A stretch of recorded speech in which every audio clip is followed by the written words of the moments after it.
Parole de dirigeant, c'est la rubrique dans laquelle un chef d'entreprise vient nous éclairer sur un fait de société à la lumière de son concept. C'est ce qu'on va faire tout de suite avec Claude Tempé. Bonjour. Bonjour. Vous êtes directeur général de freelance.com. On va découvrir votre cœur de métier dans un instant, mais on va aussi évoquer un vrai changement dans les aspirations des travailleurs qui fuient petit à petit le salariat pour devenir des indépendants, pour avoir la main sur leur destin, pour pouvoir être plus libres aussi, pour pouvoir choisir leur collaboration. Mais juste avant, est-ce que vous pouvez nous rappeler quand et dans quelle mouvance a été créé freelance.com? Alors freelance.com a été créé il y a une vingtaine d'années par des gens qui ont été précurseurs et qui ont senti les changements sociétaux qui étaient en train de s'opérer. Depuis lors, on est devenu une des sociétés leaders sur ce marché-là.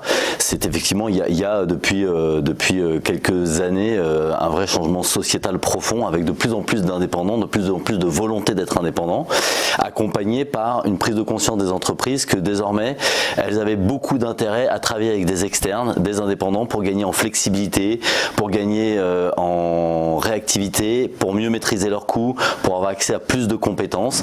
Et ces deux combinaisons font que c'est un marché qui est en pleine croissance. Et moi, j'aime à dire que c'est pas nous qui disruptons ce marché-là. En fait, c'est le marché du travail qui est lui-même en pleine disruption. Ouais. Comment fonctionne votre solution très concrètement? Alors en fait, nous, on est une plateforme d'intermédiation et on s'occupe d'essayer de traiter toutes les problématiques qui tournent autour des indépendants. Donc en fait, ça se résume en 4 verbes. On aide à trouver les indépendants pour les clients et trouver les missions pour les indépendants.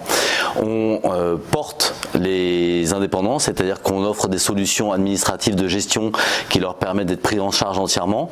De la même façon pour les entreprises qui ne peuvent pas toujours gérer en direct la relation avec les indépendants et qui ont besoin d'un intermédiaire pour administrer leur relation avec les indépendants.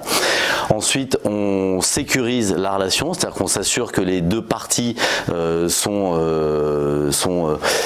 conformes aux législations et seront à même de respecter leurs engagements. Et puis, voilà, en fait. Et votre modèle économique, du coup, qu'est-ce que c'est? C'est les freelances qui se mettent sur le site, ils payent quelque chose ou c'est que les clients? Alors, ça va dépendre de la typologie d'offre. Quand on trouve des compétences pour un client, c'est le client et le consultant qui vont partager un fees qu'on va prendre nous. Quand c'est de la gestion administrative, ça va dépendre si cette gestion est à destination du client ou à destination du consultant.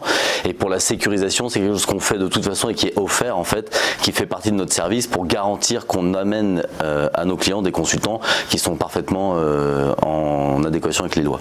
Comment s'est passée l'année 2018 pour freelance.com? Alors en fait, l'année 2018 a été une très bonne année. Ouais. J'ai même envie de dire que les 3 dernières années ont été d'excellentes années. En fait, on a enchaîné 12 trimestres consécutifs de croissance à 2 chiffres. On est passé de 44 millions d'euros de chiffre d'affaires à 185 millions d'euros de chiffre d'affaires. Et le dernier trimestre 2018 verra une croissance aux alentours de 28%. Et on devrait finir l'année au-delà de 185 millions de chiffre d'affaires. Donc c'est vraiment très positif. On est sur des très bonnes tendances. Il y a tout à parier que ça va continuer bien évidemment dans les trimestres à venir puisqu'on est parti sur un embarqué qui est très positif. Oui, alors justement, on va en parler de ce changement sociétal dont on parle depuis tout à l'heure. Les salariés se sentent de plus en plus étriqués, si je puis dire, dans leurs conditions. Ils veulent devenir indépendants, d'abord pour être maître un peu de leur destin, mais pour aussi concilier un peu vie professionnelle et vie personnelle. C'est ce que vous constatez? C'est vraiment un changement de paradigme fort? Complètement. En fait, nous, on étudie ça de relativement près. On fait faire des sondages d'ailleurs. On va en parler du sondage. Pour comprendre les évolutions et les mentalités. Mais on observe clairement qu'aujourd'hui, les gens ne réfléchissent plus leur carrière par entreprise, mais réfléchissent leur carrière par projet. Et l'intérêt pour eux, c'est pas d'avoir fait leur carrière dans un grand groupe et d'avoir monté dans ce groupe-là, c'est d'avoir travaillé sur tel projet, sur tel autre projet, puis tel autre projet, indépendamment des sociétés dans lesquelles elles ont fait ce projet. Et elles construisent leur parcours professionnel comme ça.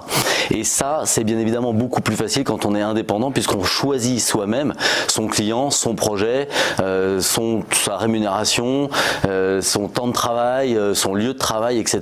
Et on peut choisir avec qui on travaille, et ça c'est très important aussi. Exactement. Pour être maître des personnes avec qui on va interagir au quotidien. On choisit son client, on choisit son lieu de travail, on choisit son temps de travail, donc ça donne une liberté beaucoup plus grande qui est beaucoup plus en adéquation avec les nouvelles tendances.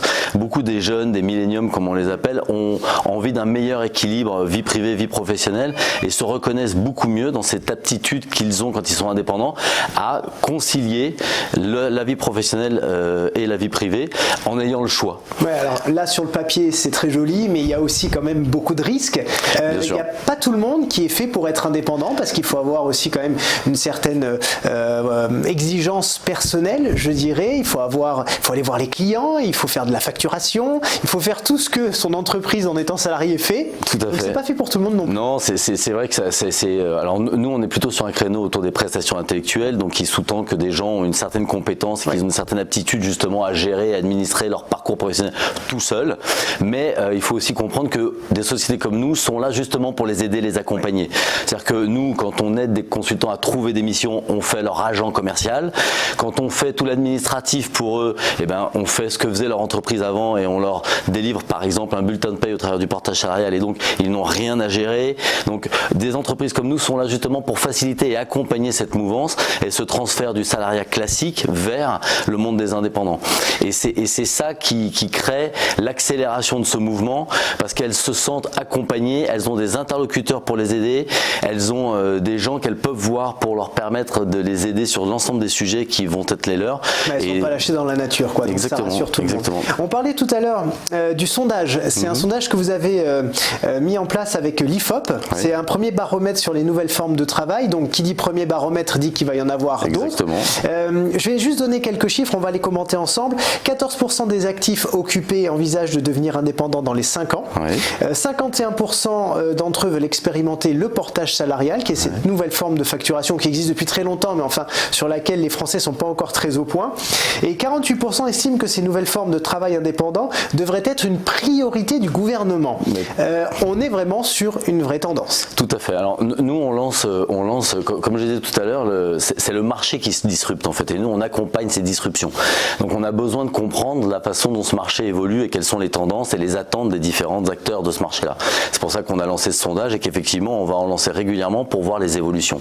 Les chiffres que vous avez mentionnés sont très intéressants. On voit que 14% des gens aimeraient devenir indépendants, ce qui est en soi déjà un chiffre fort, sachant qu'il y a déjà quasiment 14% de gens qui sont indépendants. Donc ça ferait 14 de plus. 51% des gens envisagent dans les 5 ans de tester des nouvelles formes d'emploi type portage salarial. Alors il faut faire peut-être un tout petit zoom sur le portage salarial parce que c'est quelque chose d'assez peu connu et qui est très important parce que c'est vraiment très intéressant. Le portage salarial, c'est une solution qui permet à un indépendant de devenir salarié chez nous le temps de sa mission chez le client, avec 2 impacts majeurs. Il est bien évidemment toujours indépendant avec toutes les libertés que ça implique, mais il va être complètement dédouané de toute charge administrative puisqu'on s'occupe de tout en lui fournissant une fiche de paye et il cotise toujours au travers de sa fiche de paye au régime général, lui permettant d'avoir accès à l'ensemble des couvertures sociales, sécurité sociale, chômage et retraite. Donc c'est vraiment un compromis idéal, le meilleur des 2 mondes entre le pur salariat où on n'est pas maître de son destin et l'indépendant mais qui a une couverture sociale très forte et l'indépendant qui fait ce qu'il veut. Donc là on a un très bon mix. C'est quelque chose qui est légiféré depuis très peu de temps puisque ça fait à peine 2 ans que ça a été réellement encadré et c'est quelque chose qui mériterait vraiment d'être beaucoup plus développé et beaucoup plus connu parce que ça permettrait à énormément de personnes de pouvoir assouvir leurs besoins et leurs envies d'être indépendants tout en ayant les protections sociales qui sont régulièrement un frein pour basculer. C'est vrai que quand on est salarié et même quand on a des compétences qui vous permettraient d'être indépendant, parfois on hésite parce que le salariat c'est le confort et que ce confort-là on a peur de le perdre, ce qui est parfaitement légitime. Mais le portage salariat permet justement de se dédouaner de ces craintes parce qu'on est couvert au même titre qu'un salarié standard. Ouais, c'est vrai que le statut le plus médiatique d'indépendant, je dirais, c'est le statut d'auto-entrepreneur qui était largement porté par le gouvernement et monsieur Hervé Novelli à l'époque. Mais du coup, le portage salarial, lui... le portage salarial mériterait exactement le même type de communication, le même type de publicité. D'ailleurs, moi je suis intimement convaincu que dans une des promesses de campagne d'Emmanuel Macron qui était de permettre aux indépendants d'avoir le chômage, le portage salarial répond d'ores et déjà à cette problématique puisqu'en fait quand vous êtes indépendant et que vous passez par le portage salarial, vous êtes couvert par le chômage. Donc on a déjà une solution qui existe, qui a été mise en place, qui fonctionne et qui permet de effectivement donner la couverture sociale dont le chômage aux indépendants.